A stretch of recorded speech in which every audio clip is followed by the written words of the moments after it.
ymmärtääkseni hallitseva tango-kuningatar Heidi Pakarinen, joka saapuu sieltä lähes raivoisiin aplodien saattamana. Ja kun meillä kerran on siis naiskauneutta, niin meillä on myöskin tietysti vastavuoroisesti hieman jotain muuta tarjolla. Aloitetaanpas vaikka sieltä nuoremmasta päästä.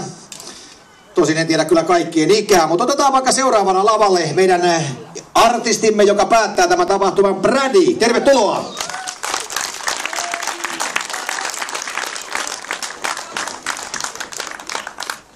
Lämpimästi tervetuloa! Sitten seuraavana lavalle saapuu yksi suomalaisen SM-liigan legenda, eli Jan Latvala Pelicans. Jan on myöskin hienoa, niin kuin Heidikin on tämän vuoden UNICEF-lähettiläs. Siitä voi antaa vielä erikoisaplodit. Ja hän on siis se mies, joka pelaa sillä mailalla, millä ei saisi koskaan pelata, mutta se on vuosikymmenet sillä pelannut edelleen. Vastustajien pyynnöistä huolimatta. 2 taitaa olla jäljellä, eli toisin sanoen Lahden pojat.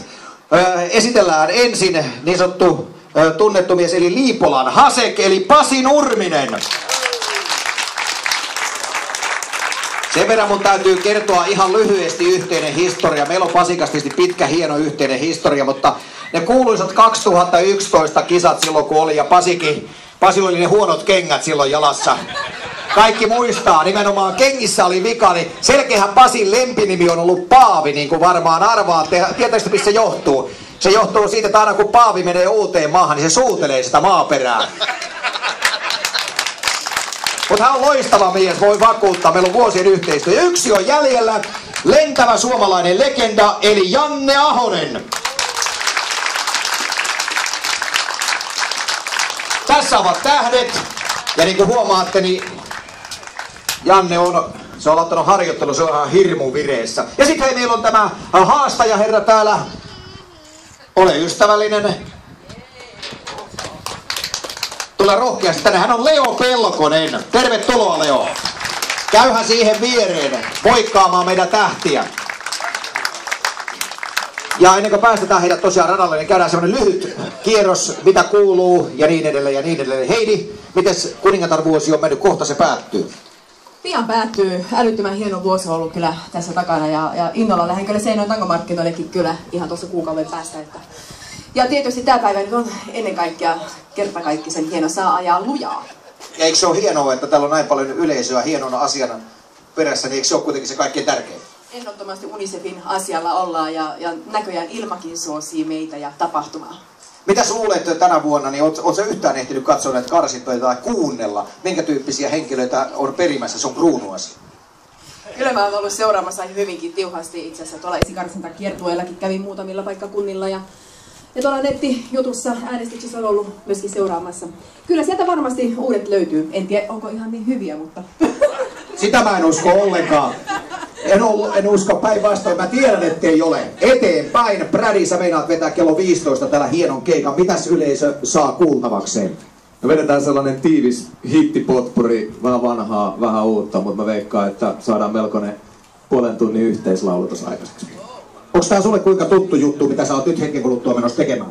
No mä lämmittelin Kaasujalan tuossa, oltiin viime yönä tuolla ihan tuossa naapuripitäjässä Kaustisilla keikalla ja suoraan sieltä samalla silmillä nilkka suorana tultu. Mulla on niinku vetrinen kaasujalka. Noista pienistä autoista mä en tiedä mitään, mutta toi City Masteri on ihan jo tuolla tulessa ollut tänään. Okei, sä oot tosiaan heittänyt sellaisen pienen keikan sille Kaustisilta tänne. Joo, ei se mitään. Konsta Jylhän perinteitä noudattaa. Jatkamme eteenpäin. Jan Latvala, tosiaan sä oot yksi näitä niin kuin suomalaisen jääkiekon legendoja, mutta minkä sellainen legenda sä oot autoratissa? No ei voi sanoa, että legenda olisin, että pari kertaa on ajanut karttinkin ja tosin jääradalla, että tää on vähän erilainen elementti nyt tää asfaltti. Miten sä Jan suhtaudut tähän? Sä oot samassa tehtävässä kuin Heidi, eli sä oot UNICEF suurlähettiläs, niin miten sä oot itse kokenut tämmöisen tehtävän? Ja varsinkin nyt kun tässä tuotto menee Aasian lasten koulunkäyntiin.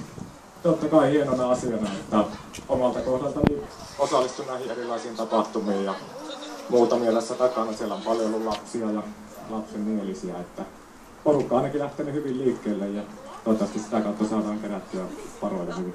Miltä näyttää Pelicansin tuleva kausi? Harjoittelu on tietysti käynnissä ja kohta alkaa yhteisharjoitukset heinäkuun loppuun ja niin edelleen. Onko siellä kaikki kunnossa? Kaikki on hyvällä mallilla. Me on harjoiteltu tässä nyt 7 viikkoa ja kovaa on menty ja kohta pidetään pieni kesäpaussi sitten juhannukselta ja sitten aloitetaan kovaa jääharjoittelua. Kyllä meillä varmasti iskukykyinen joukkue on. Joku on varmaan kiinnostunut yleisössäkin, kun ne vähän miettii, että mihin asti se mennään pelata, niin joko sä oot päättänyt, onko se 5-5 vai 5-7, kun sä lopetat?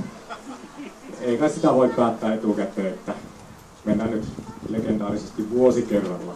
Se oli urheilijan vastaus eteenpäin. No niin, tässä on siis yksi legenda, tosiaan suomalaisen jääkiekon legenda. Sen verran hei kerrotaan muuten ihan pienenä mainoksena, että Pasi on luvannut ystävällisesti. Hänellä on jääkiekkokoulu heinäkuussa Heinolassa, niin yksi näitä huutokauppa-asioita on myöskin täällä, jossa yleisön joukossa on jääkiekko-juniorien vanhempia, niin nyt on tilaisuus hoitaa siinä huutokaupassa itselleen yksi paikka Pasin tuonne kiekkokouluun. Ja Pasi hoitaa siis, tietysti huutaja huutaa ne huutamiskustannukset, mutta Pasi hoitaa sen leiri, että semmoinen tilanne on. Mutta sitten mennään itse asiaan. Sä oot yllättävän rauhallisen näköinen ottaen huomioon, että on jälleen kilpailu alkamassa ja sinut tuntien ja sä et ota mitään tosissaan koskaan.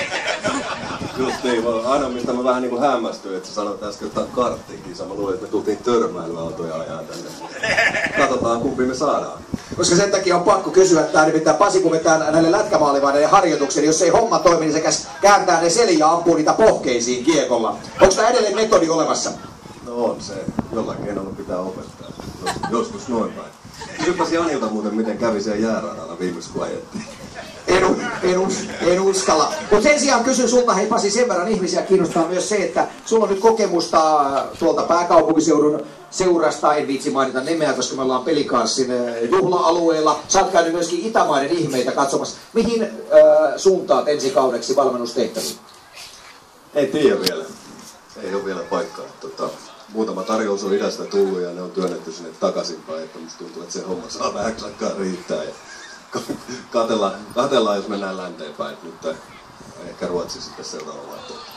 Tämä tarkoitti siis sitä, että hän on saanut muun muassa Valko-Venäjältä tarjouksia. Kun me oltiin Valko-Venäjällä nyt yhtä aikaa, niin kun siellä on tämä byr on se valuutta, niin se tarkoittaa sitä, että riittävästi miljoonia ei tullut. Siellä nimittäin kun meni kahvia ostamaan, niin piti maksaa 1 200 000 byriä.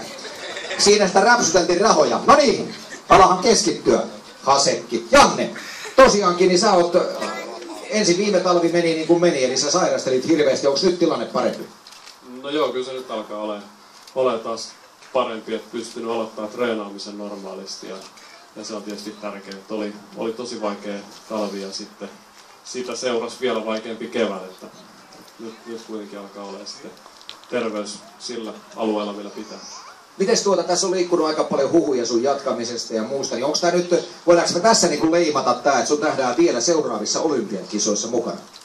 No mun jatkamista on arvuteltu varmaan jo 15 vuotta ainakin ja tässäkin rivissä seisoo vielä vanhempaa huippu-urheilijaa herrasmiestä, että nuoria poikiahan tässä ollaan vielä. Eli siis vastaus on, hän jatkaa. Koska tää on nimittäin samaakin, joo voitte taputtaa, kyllä se kannattaa. Tää on nimittäin samaa keskustelua, joutuu käymään Litmasen ja Selänteen kanssa vähän väliä. Selänenhän on jälleen kerran lopettamassa, niin kuin tiedätte, kunnes hän aloittaa uudelleen. No niin, hei, vielä Janne lyhyesti. Tämä kilpailu, kuinka tuttu, tietysti me tiedetään kaikki, että sulla on kiihdytysautotiimi, mutta kuinka tuttu tää karttingi on sulle? No ei ihan niin tuttu, että toi kiihdytyshomma vähän niin kuin mäkihyppykin, eli niissä mennään suoraan, että mutkiin ei meinaa taipua, että se kai se oli syy, miksi musta tuli mäkihyppäjäkin eikä alpinisti, että suoraan paljon. Suorille mä lupaan pärjätä tänään, mutta mutkista en tiedä. Hän on siis someksi tuo jäykkä poika. No niin, Leo, nyt sitten vielä hyvä.